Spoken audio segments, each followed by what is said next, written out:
Hola a todos y todas, les damos la bienvenida al podcast de Otros Cruces, un podcast que explora los vínculos existentes entre espiritualidades y política, democracia y derechos humanos, género, medio ambiente y muchas cosas más. Como siempre, nos pueden recomendar y buscar en sus redes sociales como Otros Cruces, contar a las personas que existe este espacio que busca ayudarte a comprender los diversos cruces entre religiones y política en el espacio público en América Latina, siempre desde una perspectiva de derechos humanos y para promover la convivencia democrática. Me acompañan hoy Loreto Masicot, Nicolás Panotto, Mariana Molina, Humberto Ramos, todas personas que son parte del equipo de Otros Cruces. Quienes habla es Jano D'Amico. Y en el día de hoy vamos a hablar un poco sobre el llamado voto evangélico. Hace algunas semanas hicimos una publicación sobre este tema que pueden chequear en nuestras redes, que generó bastante revuelo con opiniones a favor y en contra, así que nos propusimos profundizar sobre esta temática tan relevante en este espacio. Es cada vez más frecuente que durante los procesos electorales en América Latina, partidos y candidatos salgan a competir por el llamado voto evangélico. Candidatos buscan el respaldo de iglesias y pastores en campañas electorales o incorporan personas asociadas a la fe evangélica en sus gabinetes o establecen comités de campaña específicos destinados para atraer a la audiencia evangélica. Sin duda es que este fenómeno se debe a que este grupo se ha transformado en un agente fundamental en las dinámicas sociales y políticas en la región. En términos de números, es la minoría religiosa con mayor crecimiento exponencial en casi toda la región. En algunos países centroamericanos incluso llega a superar el 50% de la población. En Brasil llega casi al 30%. Aunque estamos muy lejos de que la influencia del catolicismo merme, pareciera como si la influencia y monopolio del catolicismo se estuviese poniendo en disputa. Pero vamos a comenzar por el principio. Quisiera preguntarle a la mesa qué es o qué piensan que es el voto evangélico y qué tan cierta es la idea de que hay un voto evangélico único. Bueno, un poco para comenzar acá el debate y la charla entre todas y todos. Bueno, este fenómeno del voto evangélico es muy interesante, que a menos es la pregunta que yo siempre me hago, y no solamente yo, sin duda muchas y muchos también analistas del fenómeno, de por qué se evoca, digamos, este tema del voto evangélico. Obviamente hay una, como recién decía Jano, hay una dimensión que tiene que ver con la propia geografía, si se quiere, del campo evangélico, cada vez más creciente, cada vez con más incidencia en el espacio público y en espacios políticos institucionales, sin duda. Pero ahora la cuestión es que los grupos políticos no son ignorantes del peso real electoral que tienen los sectores evangélicos. Por ende, uno tiende a pensar, bueno, hay una evocación, un voto evangélico, que en realidad se sabe que en los números concretos no es que puede llegar a desviar una elección. Ojo, hay algunos casos que sí, de que se ha dado tal vez donde ha habido una mayoría evangélica, pero eso no implicó que ha habido un vuelco, ¿no?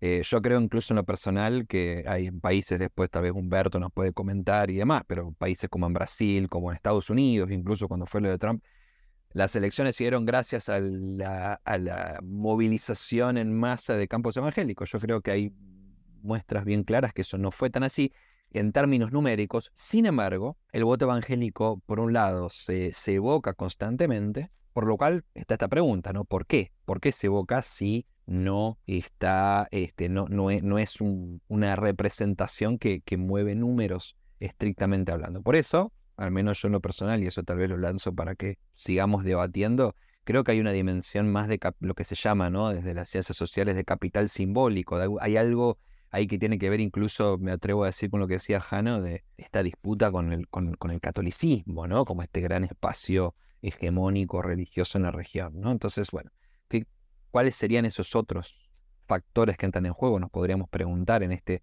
supuesto axioma del voto evangélico, que obviamente en lo personal, para mí, en los términos que se ponen, no existe como tal, ¿no? Como caudal electoral. Sí, yo iría como un poquito más atrás a la noción misma de voto y de sufragio, porque si nos estamos preguntando por un voto evangélico, yo creo que a modo de encuadre latinoamericano, pero también a escala mundial, hay que ver cómo ha ido evolucionando la tendencia del sufragio. Tenemos una primera mitad del siglo XX donde el sufragio fue una lucha que incluso con sangre, y también piensas en todo lo que costó el sufragio femenino.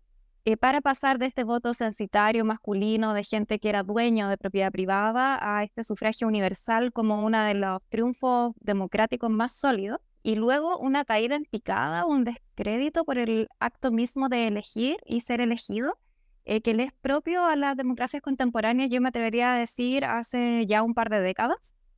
Pero lo sitúo, no sé por qué, quizás de mi experiencia, con este movimiento de los indignados, que si mal no recuerdo parte allá en España hace un rato largo, tiene que haber sido 2012, porque mi hija era chica, me acuerdo.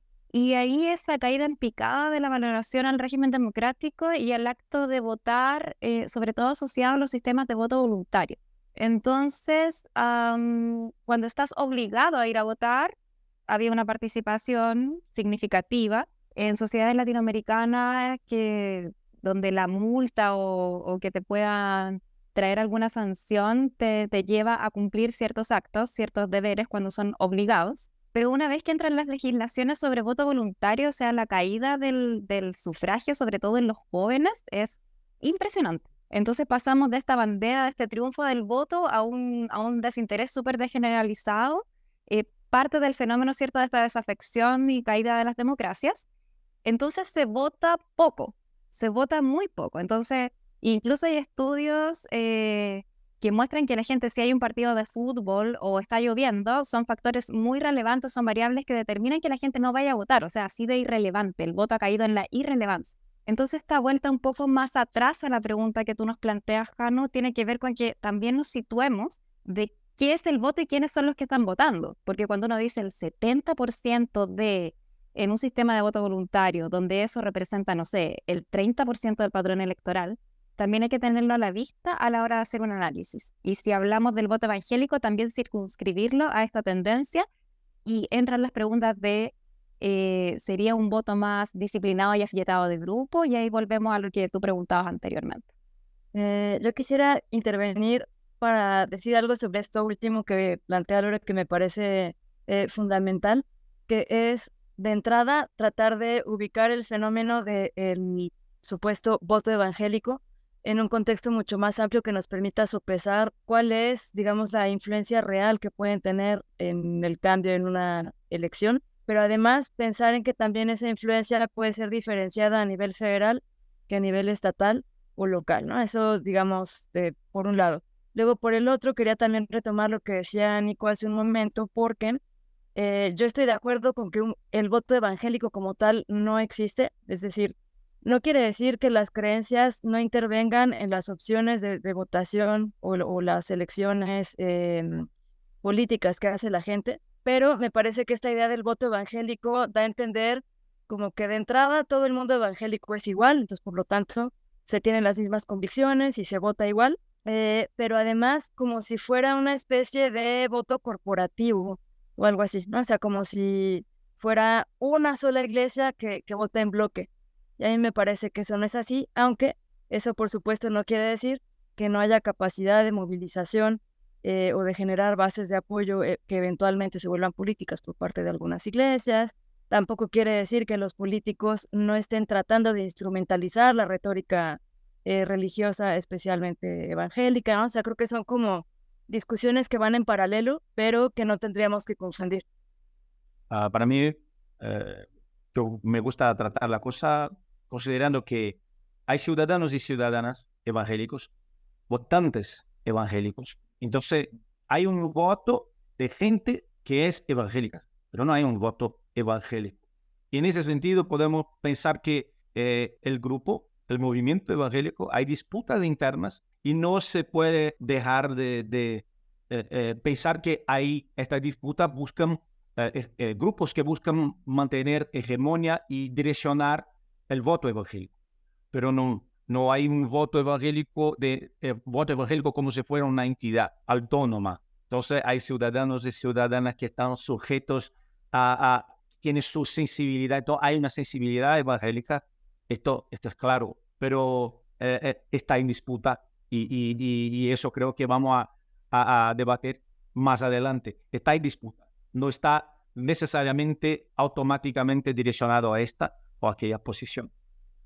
En ese sentido, interesante, Humberto, la distinción que que hace Magali Cunha, ¿no? Es una pensadora de Brasil y ella hace esta distinción hay que distinguir entre voto evangélico y electorado evangélico, ¿no? Muy en línea en lo que vos decías recién, Humberto, que obviamente hay un electorado evangélico que es un grupo poblacional cada vez con más incidencia, que bueno, como todo grupo poblacional que se va instalando y se va visibilizando más fuerte, con más fuerza, es sin duda un público foco en tiempos de elecciones, sin duda, ¿no? Pero claro, es importante hacer eso donde hay un electorado evangélico al cual hay que apelar a partir de ciertas lógicas, ¿no? Podríamos hablar, qué sé yo, el tema de políticos yendo a iglesias, llamando a personas del campo evangélico a ciertos actos, refiriendo a ciertos temas que tienen que ver, en este caso, con lo religioso, con lo evangélico, con demandas que tienen más peso en evangélico. Obviamente eso tiene que ver con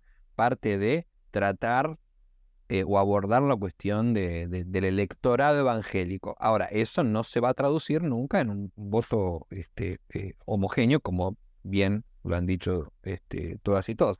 Ahora, en este sentido también me parece importante una distinción, que si se quiere, sociológica, muy importante, que así como, bueno, muy bien que Lore saque este tema, ¿no? O sea, y de hecho me quedé preguntando, me quedé con la pregunta en la cabeza y no sé bien cómo se podría responder a esto. Bueno, ¿qué lugar tiene esta apelación al voto evangélico en el marco de la crisis de toda la cuestión electoral, ¿no? O sea, ¿qué habrá ahí? Yo creo que incluso tal vez podríamos decir que tiene que ver ahí con una especie de salvaguarda o de vía de escape o de intentar solucionar la crisis que hay con el sistema electoral en general, ¿no? Eso me parece muy interesante, pero también además hay que ver el plano, digamos, más atrás de lo que es la cuestión electoral, pero también hay que ver el plano de cómo se entiende lo religioso, ¿no?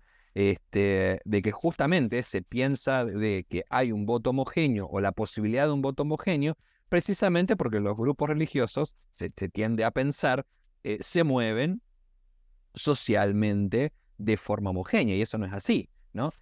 Un claro ejemplo, que al menos yo siempre en estos temas lo saco, ¿no? Es importantísimo siempre entender que los grupos religiosos, y en este caso los evangélicos, actúan de manera más articulada con ciertos temas que otros. Entonces, por ejemplo, siempre toco el ejemplo de lo que pasó en Colombia con el proceso de paz, ¿no? Cuando se votó, cuando se hizo el plebiscito, fueron los grupos evangélicos los que más movieron la bandera de que este acuerdo trae consigo la ideología de género, bla, bla, y sin duda tuvo un impacto y movió el tablero político de una manera que los sectores de la sociedad, o diversos sectores de la sociedad, no se lo esperaban, ¿no? Entonces, y ahí hubo una movilización que uno podía detectar, bueno, este tema realmente articula, este miedo, este pánico moral articula. Ahora, fue interesante ver cómo en las elecciones posteriores, meses después, estamos hablando de unos 6 meses después, creo que fue, que hubo unas elecciones locales, más bien municipales, en Colombia, que muchos de los líderes evangélicos que levantaron la bandera y que fueron los que más lograron visibilización pública, se candidatearon y no lograron ni siquiera llegar a un 1%. O sea, esos mismos líderes que movilizaron un montón de grupos para votar en contra de entrar al proceso de paz, el plebiscito, esos mismos líderes no lograron un solo voto, e incluso yo recuerdo los debates en redes de sectores evangélicos tradicionales o conservadores criticando el oportunismo de estos líderes en presentarse a elecciones, ¿no? Entonces, esta oscilación de lo evangélico, y me atrevo a decir de lo religioso en general, es fundamental tenerlo en cuenta como lectura de lo que estamos hablando hoy, ¿no? Sí, lo otro que yo pienso es que, bueno, al menos quienes estamos hoy acá, estamos como todos muy en la línea de que de la hipótesis de que el voto evangélico no existe, haciendo estas distinciones, por supuesto, del electorado y todo, como bien decía Nicolás, que lo toma de la profesora Acuña, pero me da a pensar como que igual la imagen o el estereotipo está instalado, está muy extendido. Yo creo que si uno pregunta, y nosotros hemos hecho el ejercicio en nuestras redes sociales, si hay algo como el voto evangélico, y en general la tendencia del ciudadano medio, del votante medio, es a decir que sí existe tal cosa. Entonces me pongo a pensar cuáles son las señales que hacen pensar a la gente en la existencia de este voto homogéneo, súper unificado. Y ahí, claro, pues hay todo un estereotipo que que tiene que ver con cómo se han instalado mediáticamente y en las redes sociales las posiciones más hegemónicas y más conservadoras y neoconservadoras de los evangélicos, y cómo las voces que están en los márgenes quedan tan retrotraídas que la gente piensa que ni siquiera existen. O sea, en nuestro trabajo muchas veces, al defender una visión por la democratización, por los derechos humanos y más bien de un tipo progresista, distintos tipos de públicos de distintos niveles quedan muy sorprendidos y dicen, no, nunca imaginamos que este mix, ¿cierto?, de poder ser evangélico y de izquierda o evangélico y progresista se podía dar. Y también se ven hechos concretos que, por ejemplo, hay en los parlamentos latinoamericanos, en varios de ellos, bancadas evangélicas. Entonces, este tipo de cuestiones también hacen que se arraigue en las personas el identificar o el pensar el voto evangélico como una cuestión que estaría más bien cohesionada, sería uno unis.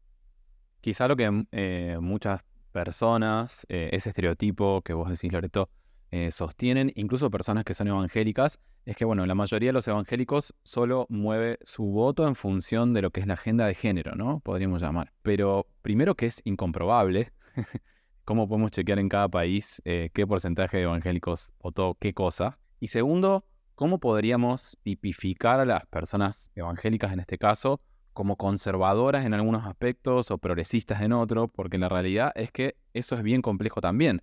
Puede que muchas personas evangélicas sean lo que llamamos más conservadoras en lo que es en términos de agendas de género, pero que en otros términos, economías, justicia social, etcétera, tengan otro tipo de visiones que se podrían tipificar más como progresistas. Entonces, creo que estoy de acuerdo con vos en esto que decís de que, bueno, hay un estereotipo en los medios de comunicación, dentro de lo que es el arco político y de organizaciones sociales, sobre cómo son los evangélicos, qué votan los evangélicos.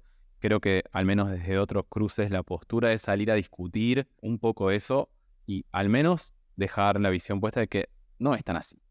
A mí me parece muy importante esto que acabas de decir, Hannah, porque creo, y es algo que hemos platicado también con Nicolás varias veces, creo que parte del desconocimiento o de la desconfianza que hay respecto de esto se debe a que para tratar de analizar los fenómenos sociales o los procesos sociales, tratamos de etiquetarlos y a veces se nos olvida que esa etiqueta es más con fines analíticos que porque verdaderamente coincida con la realidad empírica. Entonces, tendemos a pensar, por ejemplo, en lo religioso, en lo que sea que eso signifique, como si fuera todo igual. Específicamente en el caso de México, no sé, en otros lo religioso se asocia además con el conservadurismo o ahora con grupos reaccionarios. Y creo que además ese desconocimiento está de alguna manera magnificado porque las figuras evangélicas que tienen más visibilidad en redes sociales, pero también, por ejemplo, en radio, televisión y otros medios más tradicionales, sí defienden esa agenda conservadora que además, como bien dices, tampoco podemos pensar que el conservadurismo es homogéneo o es monolítico, ¿no? O que las personas no van modificando sus convicciones políticas a lo largo del tiempo. Me parece que es muy relevante rescatar esto de que las propias identidades políticas pueden ser heterogéneas en el sentido de ser conservador para una cosa, ser progresista para otra, y además también en el curso de vida se van cambiando esas convicciones, ¿no? Entonces, me parece que va por ahí, que más que el hecho de que exista un voto evangélico unificado, más bien existe, como decía Lore, algo así como un imaginario colectivo de cómo son los evangélicos y muchas veces me parece que ni siquiera se sabe en qué creen. Igual me refiero al caso particular de México.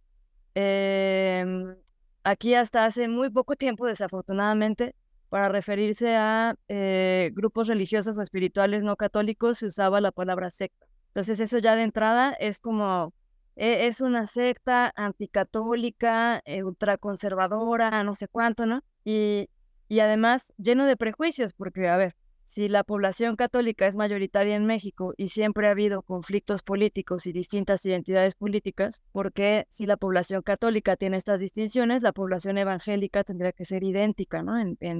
No solo en sus creencias, sino también en sus convicciones políticas o en la agenda que están defendiendo. Entonces, por eso creo que va más por el lado de un poco la paranoia colectiva, que verdaderamente, pues, datos concretos. Y perdón, me meto acá porque me parece importante, incluso creo que no es solamente que se sabe o se conoce mayoritariamente las voces conservadoras, como decía Lore, sino creo que hay que dar una vuelta de rosca. O sea, se cree que lo religioso en sí, cualquiera sea la identidad, es en sí homogéneo y encima es intrínsecamente conservador. Esa es mi preocupación. O sea, obviamente que eso tiene que ver con lo que vos decías, Lore, de que se desconocen las voces más progresistas, críticas, o lo que vos decías, Jano, de todos esos intermedios que hay. Pero a mí me preocupa ¿y por qué digo esto? Porque no solamente hay una amplificación de las voces conservadoras, que es una parcialización, sino que a mí me preocupa a veces los mismos grupos críticos, sociedad civil, progresistas, también promueven el mismo estereotipo con lo religioso en general. Lo religioso es homogéneo y es intrínsecamente conservador, ¿no? Entonces, digamos, si nos deconstruimos y cuestionamos esa categoría, digamos, vamos a hacer, digamos, vamos a tener, no vamos a poder avanzar digamos, en justamente perspectivas más amplias, pero además, algo que me preocupa, por ejemplo, cuando lanzamos, que me llamó la atención cuando lanzamos la campaña como otros cruces, que a mí me llamó la atención que muchos de los titulares en los medios de comunicación no hablaban de hechos concretos, como vos decías, Mariana. Hacían preguntas. ¿Es el voto evangélico determinante a Milei, por ejemplo, no? Cuando hablábamos de... O sea, lo ponen incluso como sospecha, o sea, ni siquiera como hecho. Entonces, si hay algo de evangélico o algo de religioso que está dando vuelta, entonces ya ahí se activan todos los estereotipos, ¿no? Van a votar todos iguales, van a movilizarse de la misma manera, ¿no? Entonces, es interesante de que, y eso también lo lanzo como debate, ¿por qué se activa esta sospecha, ¿no? Y se instala un poco este tema de lo evangélico como una cuestión determinante? Bueno, una cosa que me parece fundamental y me vuelvo a lo que ha dicho Mariana, los evangélicos no son solamente evangélicos. Los evangélicos son niños, niñas, mujeres, hombres, viejos, jóvenes. Hay evangélicos que están en el topo, son del agronegocio y cosas del tipo, agrobusiness. Y hay evangélicos que están trabajando como Uber. Hay evangélicos que son profesores. Hay evangélicos palmerenses. Hay evangélicos corintianos. Hay evangélicos que incluso son hinchas de Boca en Brasil. Mira eso. Entonces, y tiene sus redes en todas estas relaciones, en todas esta múltiple forma de ser en el mundo, tiene vínculos afectivos. Entonces, ¿cómo decir? Hay evangélicos que están en los movimientos sociales en lucha por la tierra, como el MST en Brasil, Movimiento de los Trabajadores sin Tierra, y también en lucha por un techo, el movimiento de lucha por moradía, que liderado acá en Brasil por Guilherme Boulos. Hay muchos evangélicos. No sé, ¿quiénes son los evangélicos? Son muchos. Tienen muchos vínculos y están afectados por muchos sentimientos. Yo quisiera volver los pasos un poco hacia atrás, hacia un comentario de Nico sobre el tema de los grupos críticos, pueden ser tanto en política como en movimientos sociales, con los evangélicos. Y esto lo digo a modo de opinión y de pregunta para ustedes. Es que yo pienso que los grupos políticos o sociales, llamémosle progresistas, han cedido un poco la espiritualidad o la disputa de la espiritualidad a otros grupos más conservadores. Y si eso puede hacer, o ustedes lo ven como una causa de este arrinconamiento, el estereotipo, o si realmente esto no tiene un correlato, digamos, en términos electorales, pero si ustedes ven realmente que las espiritualidades es algo que los grupos más progresistas han cedido completamente o han perdido de vista como una prioridad, y que es algo que quizá los grupos conservadores han tomado con más fuerza, y quizá de ahí su éxito en poder movilizar, quizá no en términos electorales, pero sí en otras formas al público evangélico. Jano, yo creo que eso es fundamental analizar, porque hay algo que, al menos en lo personal, yo pienso que los grupos religiosos no se visibilizan por cuenta propia. O sea, a ver, si logran visibilización e incidencia política es porque siempre articulan con sectores de partidarios, sociedad civil, espacios de incidencia política, lobby político, etcétera. O sea, en este sentido, a ver, incluso pensemos en el caso de la Iglesia Católica. El caso de la Iglesia Católica, obviamente es una iglesia que además tiene la figura política de Estado, ¿no? Con lo cual ahí tiene muchas vías más construidas con los estados-nación de América Latina. Pero en el campo evangélico, por ejemplo, creo que hay que entender que toda la incidencia política a partir de fines de los 90 tiene que ver con su crecimiento numérico, pero tiene que ver específicamente porque supieron articular con sectores políticos afines, ideológicamente, sean partidarios, sociedad civil, etc. Pero esta articulación, ¿por qué se vio? No solamente por una intencionalidad de parte de los grupos evangélicos, sino porque, como vos bien dijiste, Jano, hay una orgánica entre sectores conservadores políticamente, podríamos hablar de centro derecha, de derecha, incluso de ultraderecha y demás, que tienen una sintonía mucho más fuerte con el tema religioso y que han habilitado estos mecanismos de visibilización e incidencia política.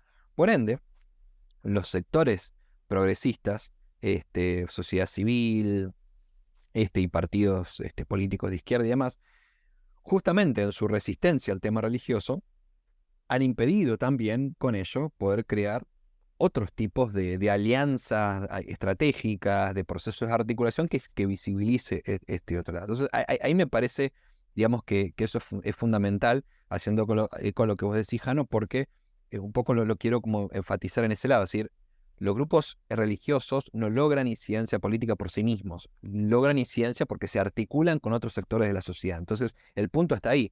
Los grupos conservadores han logrado esa articulación porque los grupos de derecha, conservadores políticamente hablando, etcétera, han visto ahí un caudal, digamos, y un espacio con el cual trabajar y articular. No han hecho los grupos más progresistas, y ahí me parece que hay un llamado importante justamente para crear un espacio de disputa de sentido, además de, obviamente, la importancia de visibilizar las espiritualidades. Porque, a ver, obviamente yo estoy de acuerdo aunque hablemos de una perspectiva estratégica, ¿no? De visibilizar otras voces religiosas. Pero más allá de eso, hay una cuestión de espíritu democrático, de construcción de espacio público plural en dar voz y legitimar y visibilizar las voces religiosas con el propio derecho que tienen de poder posicionarse en asuntos que tienen que ver con la sociedad.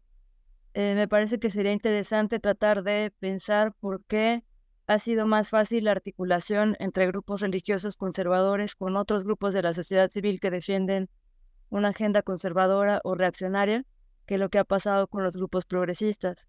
Y esto lo estaba ligando con algo que decía, creo que Lore hace un momento, sobre la pérdida de, pues no quiero usar la palabra fe, pero la pérdida de legitimidad del sistema democrático en sí mismo, ¿no? O la falta de importancia que se le otorga al voto o lo que sea. No sé si tiene también que ver un poco como con el desencantamiento respecto al sistema democrático, del régimen democrático, que no ha podido resolver algunos de los problemas que están atacando a la región desde hace tiempo, y quizás que también algunos gobiernos de izquierda no han cumplido con todo lo que prometen o no han sido la solución casi mágica, ¿no? Que se estaba esperando en algunos países, y quizás también ese desencanto pues se traduce en pues, esta idea que se explota luego con el pánico moral de todo tiempo pasado fue mejor, el problema es que se han perdido los valores y entonces por eso cada vez hay más conflicto social, los partidos progresistas no han logrado modificar eso, o no solo los partidos progresistas, sino los partidos tradicionales no han logrado a modificar eso, y entonces necesitamos que vengan figuras de otro lado que no sean tradicionalmente políticas, sino que pueden venir del sector empresarial o del religioso o lo que sea, como a rescatar eso que se piensa como pues, idílico, ¿no? De alguna manera. No sé si va un poco por ahí. Yo así lo veo en México con algunos personajes, pero no sé si es algo que se pueda generalizar a toda América Latina y el Caribe, o qué piensan ustedes. Bueno, Jano, esta pregunta es muy interesante. Me parece que hay una propuesta de espiritualidad progresista, pero esa espiritualidad quizás sea demasiado elitista o intelectualizada y la gente, la masa, la multitud, quiere dos cosas muy básicas, quiere sentido para su caminada, para su rutina y resolución para los problemas concretos. Y estos los grupos más cercanos de los vulnerables, los grupos que incluso surgen en la propia, emergen en la propia, los espacios periféricos de las ciudades, ya ofrecen este tipo de cosas. Ofrecen un sentido de pertenencia, ofrecen un sentido para sus sufrimientos y además, por cuenta de la fuerza de la comunidad, ofrece resoluciones materiales, resoluciones para los problemas concretos. Entonces, una espiritualidad progresista, como por lo menos lo que he encontrado en Brasil, tiene que ver con discusiones éticas bastante complejas, elevadas, importantes, claro, muy importantes. Pero esto no, la gente más simple no se acerca de eso. Entonces vamos a ver las iglesias, hay iglesias, incluso iglesias progresistas en Brasil, evangélicas, no son las mayores, y cuando hay una iglesia mayor con un número grande, con un número considerable de personas, es una rareza, no es común, y tiene siempre este carácter un poco más de élite. Son grupos más, vamos a decir, con algunos privilegios sociales. Entonces, para mí lo que podemos pensar entonces, hay una espiritualidad progresista y cómo dialoga esta espiritualidad con la masa, con la multitud, con la gente común. Creo que esto es importante pensar. Yo estoy totalmente de acuerdo. Creo que cuando hemos ido a terreno a distintos países de América Latina, el tema de las narrativas es algo que surge una y otra vez, que en el caso nuestro serían como más bien contranarrativas, y tiene que ver con que estas voces más conservadoras, como decía Mariana, de volver a los tiempos antiguos que fue mejor, a una conservación moral, etcétera, tiene que ver con que ellos tienen una narrativa, que es cohesionada, es simple, es muy directa y se ocupa de pocos temas. Entonces, en ese sentido, por lo mismo, es tan fácil instalar el estereotipo porque uno piensa evangélico, agenda valórica, como que fuera prácticamente sinónimo, se pudiera traspasar, versus toda la dispersión que tienen las narrativas nuestras. Entonces, también creo que ahí hay un poco de autocrítica. Vamos pasando a la segunda parte, ¿les parece? Recuperando algo que hablaba Nico antes, esta idea de que la apelación a lo evangélico en contexto de elecciones suele como basarse en dos ideas. La primera es que el uso de una narrativa evangélica garantiza la movilización de los evangélicos como un bloque electoral uniforme. Y segundo, que la comunidad evangélica tiene una identificación política única de rebaño, que bueno, esto ya lo discutimos bastante. Pero me gustaría focalizar un poquito más a nivel país y preguntarle de qué manera creen que los candidatos y partidos buscan instrumentalizar el voto evangélico. No sé si, Beto, nos quieras contar un poco sobre lo que ves en Brasil respecto de esto. A mí me gustaría, sí, hablar sobre eso. Incluso yo creo que Brasil tiene mucho que ver con la utilización de esta expresión, voto evangélico. Pensemos nosotros que en 2018, cerca de aproximadamente 70% de los evangélicos se orientaron a partir de Bolsonaro para las elecciones, han votado en Bolsonaro. Pero la respuesta más fácil acerca de por qué votaron en Bolsonaro, podríamos decir, porque Bolsonaro movilizó una agenda que tiene que ver con valores evangélicos. Esto sería más fácil, pero la gran cuestión es qué ha movilizado Bolsonaro entre los evangélicos y a partir de los evangélicos. Logró tratar de una agenda moral, logró manipular el tema del antipetismo, estar en contra el partido de los trabajadores, y eso tiene que ver con todo el proceso de Lava Jato, que fue una especie de lawfare en Brasil, y movilizó esto todo.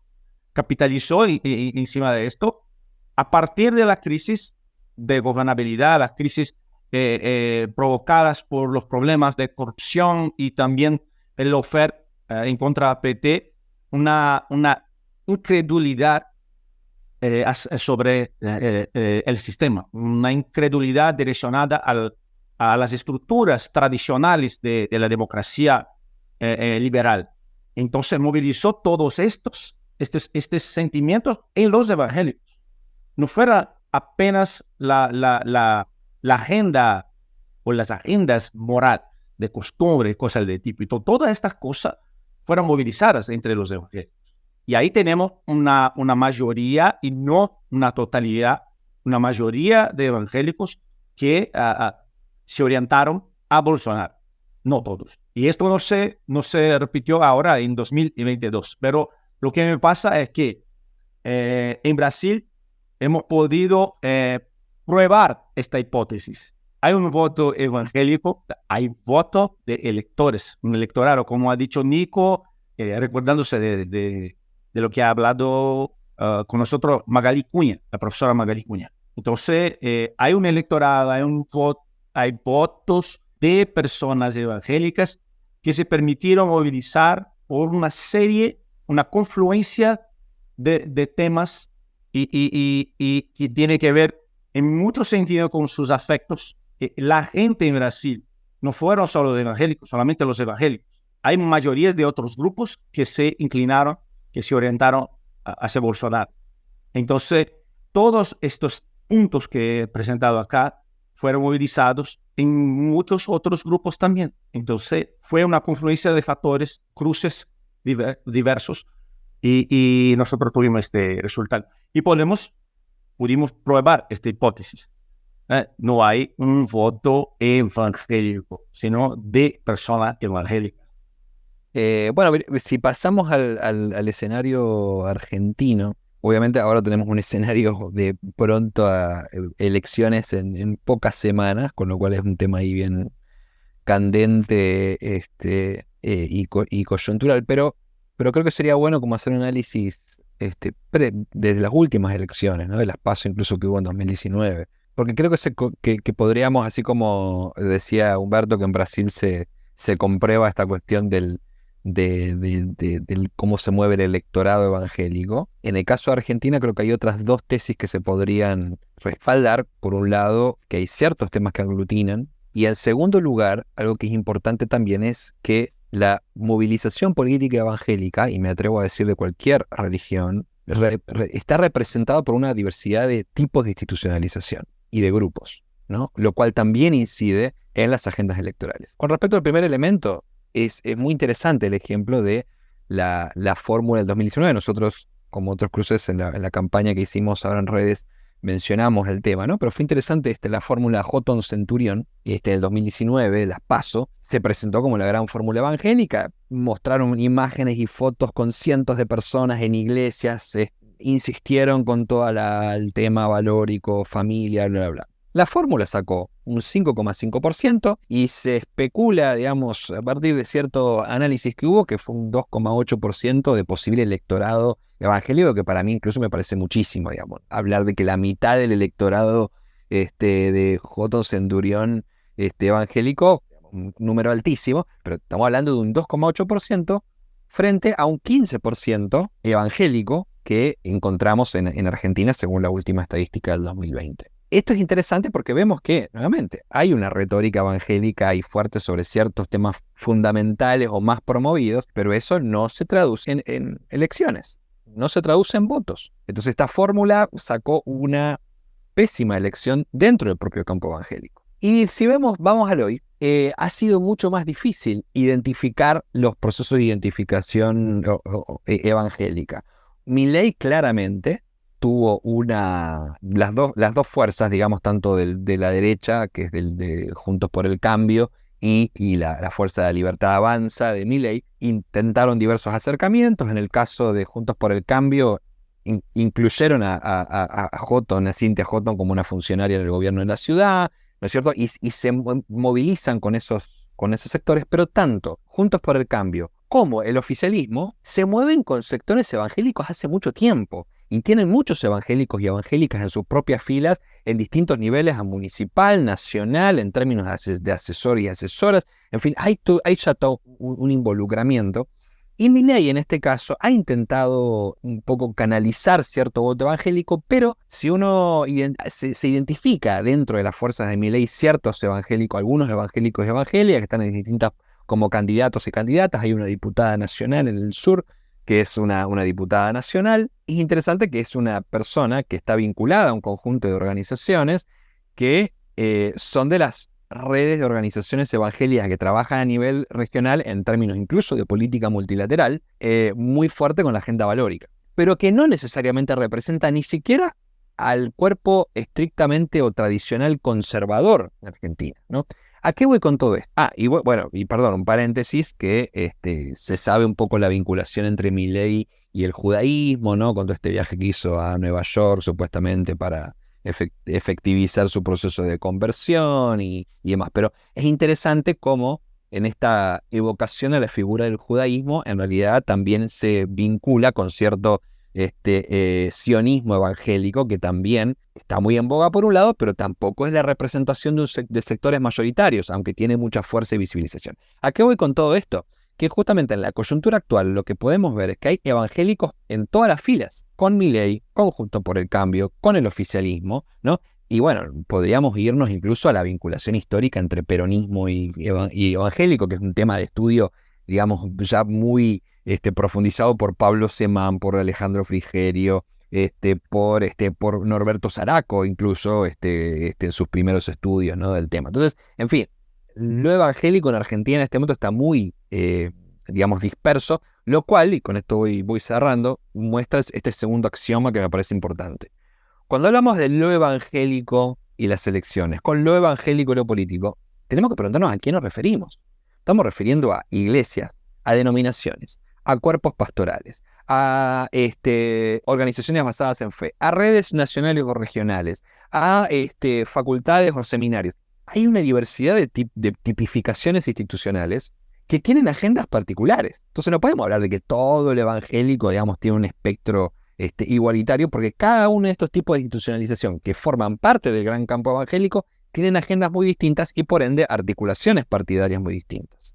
Te escuchaba hablar y pensaba, bueno, en una publicación reciente que hicimos en Otros Cruces, que nos preguntábamos si puede que los evangélicos definan las elecciones en Argentina o no, y muchos de los comentarios eran: conozco muchos evangélicos, van a votar a Milei, está clarísimo que la mayoría de los evangélicos, o que todos los evangélicos, decían algunos, van a votar a Milei. Y realmente me llegó a preguntarme un poco de esto, ¿no? Y yo creo que es posible que muchas personas que son evangélicas voten a Milei en un par de semanas, pero yo creo que la razón por la cual lo votan no es por la narrativa evangélica en sí o por una apelación a la narrativa evangélica, sino por las mismas razones que la puede votar otro ciudadano con otro tipo de filiación religiosa, social, política, etc. Entonces, bueno, quería preguntarles qué opinaban, o bueno, en el caso de Nico, que también sos argentino, qué opinabas sobre eso, porque es algo que nos han comentado mucho y bueno, sería interesante pensarlo o complejizarlo un poco de ese lado, ¿no? Para no caer en, bueno, listo, son evangélicos, le dicen lo que quieren escuchar a los evangélicos y los evangélicos van y votan, que es siempre el estereotipo, ¿no? A mí me parece algo,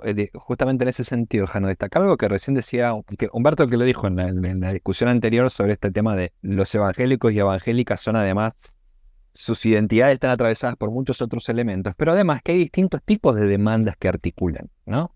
Entonces, no todos van a votar a Milei o a quien sea por solamente la cuestión valórica. Hay temas que tienen que ver con muchos otros elementos, ¿no? Entonces, yo creo que la importancia está en que, y acá, perdón, retomo algo porque me acordaba de lo que publicamos justamente, que decíamos, el electorado evangélico actúa en la misma manera que el resto de la sociedad o de la comunidad social que pertenece, por lo cual las demandas que se van a evidenciar van a tener que ver directamente con las demandas generales que movilizan a la sociedad en general, ¿no? Por ende, yo creo que cuando hablamos, por ejemplo, en el caso de Milei, no solamente tenemos que hablar del tema valórico. De hecho, me atrevo o sea, Milei obviamente tiene una posición clara con el tema valórico, pero hay otros temas que tienen que ver con cómo concibe la política, con quiénes antagoniza, a partir de qué narrativas políticas antagoniza, ¿no? El anticomunismo, el antiestatismo, etcétera, etcétera, ¿no? Y eso también son debates propios. ¿Por qué? Porque cada uno de estos elementos, como los que recién mencioné,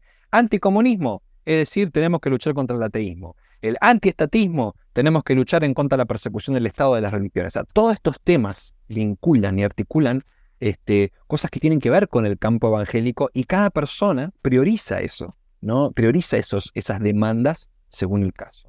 O resuena a distintos niveles también. Exactamente. Pero no hay una razón última que explica por qué sea probable que un gran porcentaje de evangélicos vote Milei. Lo que sí queda claro es que no es solo esta lectura tan simplista de que es por la agenda valórica. Creo que el caso de Houghton lo deja clarísimo. Dijeron todo lo que había que decir para conquistar al electorado evangélico en esos términos y estuvieron muy lejos de poder lograrlo. Si les parece, para no hacerlo tan largo, podemos charlar también un poquito sobre el panorama en México. De acuerdo. Igual muy brevemente. Ahora que les escucho, hay muchos paralelismos que encuentro con México, pero también hay muchas diferencias, y creo que quizás la que habría que destacar y la principal es que el régimen de laicidad en México se construyó de una forma durísima, específicamente para asegurar la supremacía del Estado frente a la Iglesia Católica, específicamente la Iglesia Católica, y eso hace que se haya tratado como de desterrar todo lo religioso, todo lo espiritual del espacio público. Entonces yo creo que esa es una diferencia muy fuerte respecto de los casos que hemos discutido antes, aunque por supuesto eso no quiere decir que en México se hayan respetado las leyes, ¿verdad? Tampoco. Más bien lo que sucede es que hubo alianzas entre algunos sectores de los partidos políticos y algunos sectores de la Iglesia Católica que también se fueron articulando, y eso de alguna manera se fue como naturalizando.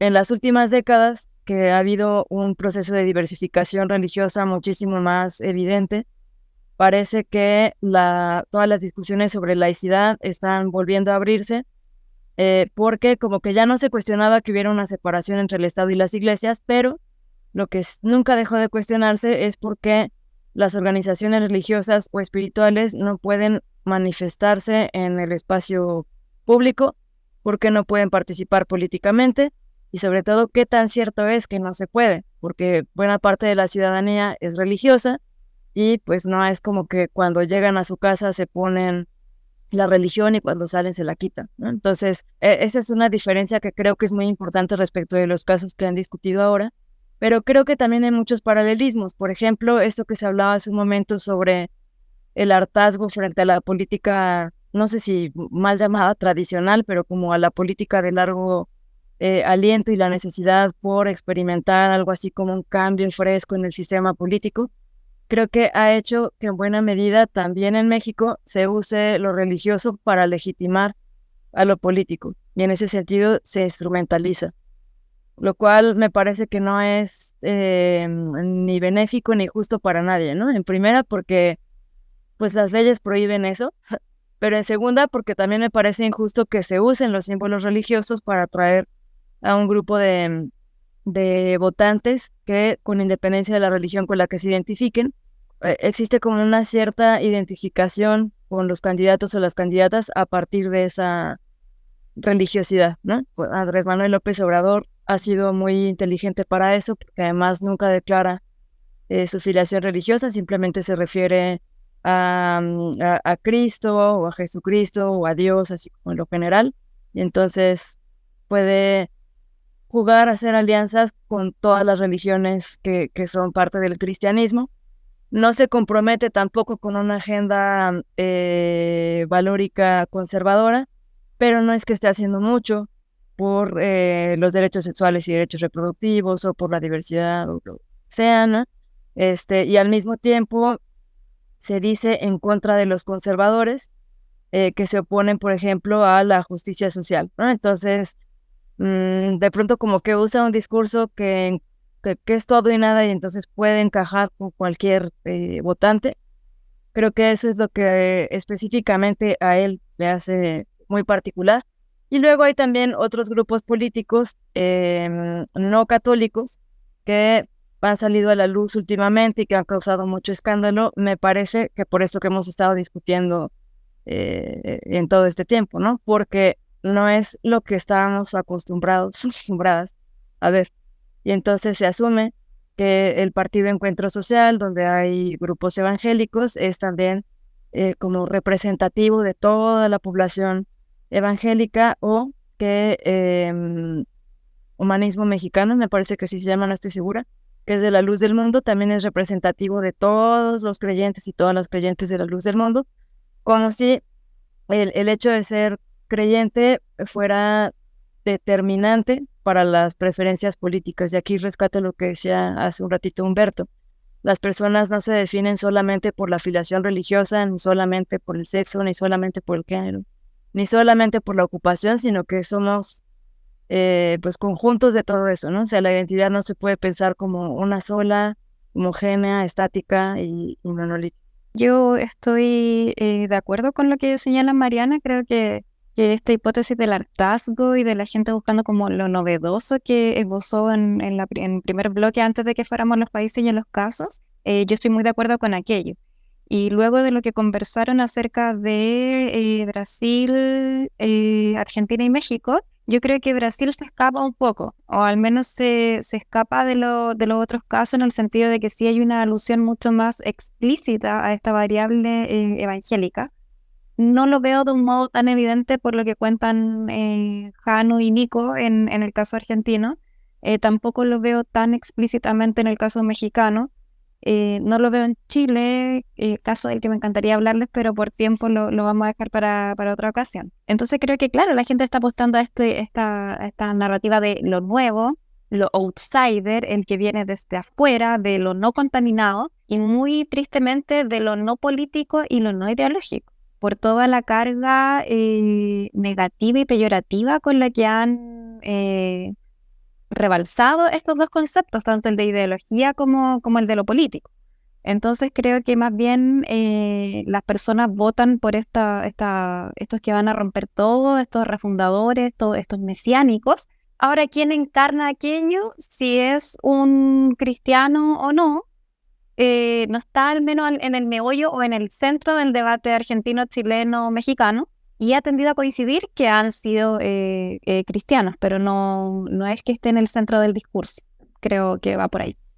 Me parece, Lore, que eso último que decís es una clave para seguir debatiendo y ampliando, porque justamente, volviendo un poquito a lo que hemos estado debatiendo sobre lo evangélico, el universo simbólico del evangélico, de esta pregunta de, bueno, si realmente no es que mueva un caudal electoral, pero sí desplaza ciertos escenarios o ciertos temas fundamentales en el marco de la crisis de la política general, me parece que ahí hay una pista para seguir indagando. O sea, ¿qué es lo novedoso del evangélico para ser evocado precisamente como una narrativa tan fuerte, al menos en términos de la supuesta peso que tienen en procesos electorales? Entonces me parece que hay una pista porque justamente incluso en el caso de México, que es emblemático en el sentido de cuando López Obrador incluso comenzó el proceso electoral, que se vinculó con al menos un grupo político no evangélico, pero sí vinculado con Fuerza Evangélica, cosa que en ese momento fue todo un revuelo nacional, pero llama eso la atención. O sea, ¿qué capital simbólico, qué elementos simbólicos se atribuyen al evangélico como una especie de dimensión medio mesiánica para transformar y para responder a esta crisis? Entonces me parece que la clave justamente va más por ahí que una cuestión netamente de caudal electoral, e incluso, esto no es una hipótesis que lanzo porque no lo tengo tan analizado en profundidad, aunque creo que lo católico sigue teniendo un peso tanto simbólico como institucional en la política latinoamericana. Sin embargo, la crisis que viene viviendo la Iglesia Católica hace ya varias décadas a nivel regional, creo que también lo evangélico a veces es un universo simbólico que se evoca para disputar sentido. Esto creo que vos, Jano, lo decías al inicio, ¿no? Para disputar un sentido sobre el desplazamiento del lugar de lo católico como el elemento religioso aglutinante en el marco de las identidades latinoamericanas, ¿no? Entonces, como lo evangélico también es un reservorio simbólico para hacer otro tipo de disputas identitarias en la región, ¿no? Pero creo que ahí hay mucho para seguir preguntándonos, ¿no? Sí, y vamos hasta aquí porque ya hemos hablado un montón sobre el tema. Así que, bueno, quizá lo podamos dejar para expandir en futuros episodios, pero creo que bueno, pudimos dar un poco de la perspectiva de cada país y la postura de otros cruces en general sobre el tema. A todos y todas las personas que nos están escuchando, si quieren profundizar sobre este tema, sobre los vínculos entre religiones, espiritualidades y política, derechos humanos y medio ambiente, pueden chequear todos los materiales gratuitos que hay en nuestra web, www.otroscruces.org, o buscarnos en nuestras redes sociales como Otros Cruces. Hasta la próxima.